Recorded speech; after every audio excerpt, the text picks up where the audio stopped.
Now, despite President Trump calling climate change the greatest con job ever at the UN General Assembly this week, more than 63% of U.S. adults are worried about global warming. This is according to a study from the Yale Program on Climate Change Communications. And as extreme weather becomes more common, some experts are warning it may impact your mental health as well. Dr. Thomas Doherty is a climate psychologist with a doctorate in psychology, and he's also the author of the book Surviving Climate Anxiety. As you see, he joins us here in studio to talk about this. Thomas, good morning and welcome.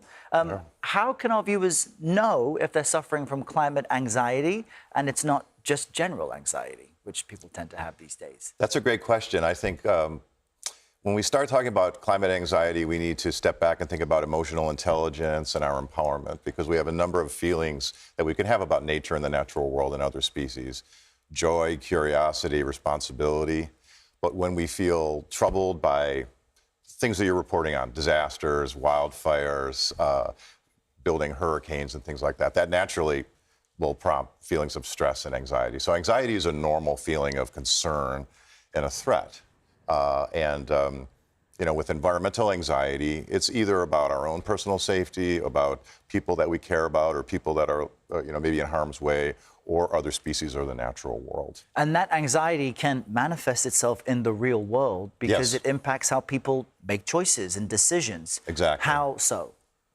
Well, when we talk about climate anxiety, imagine a spectrum from our inner feelings about the world, which are quite normal, and anxiety is a healthy feeling. It helps us to look at threats, and it extends really out to how we as a society, as a group of people, think about issues like climate change and how is responsible to run our society.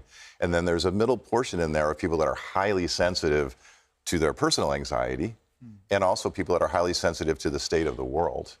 And so we start with eco-anxiety being a normal and healthy response. And like all feelings, we want to express it and take action. Anxiety is just simply a signal to check out a threat. I like that you're first saying it's normal to feel anxious. Yes, okay, this is a normal human response to what you're seeing. Yeah. But how can people better cope with that anxiety? We often think of that when we're sharing pretty serious headlines about what's happening in the world. People need to know. But people also need to get about their day. So how can they cope with that sense of anxiety? I could ask you that question because you have to report on all these challenging things. But I would say a lot of running. Yes, my exercise, being fit.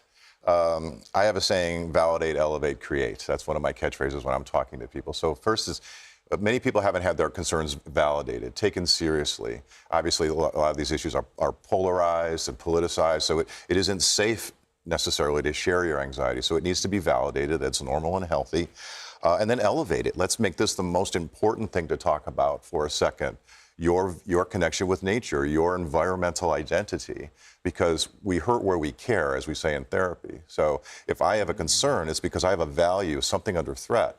And my coping is going to be honoring that value and harnessing the power of that value to direct my actions. Well, I think it's such an important topic people should look into and understand it's normal. And I encourage folks to read your book and look up your work as well. It's really important. Dr. Thomas Doherty, thanks for being here today. Thank you very much. Great to have you. It's great to meet you.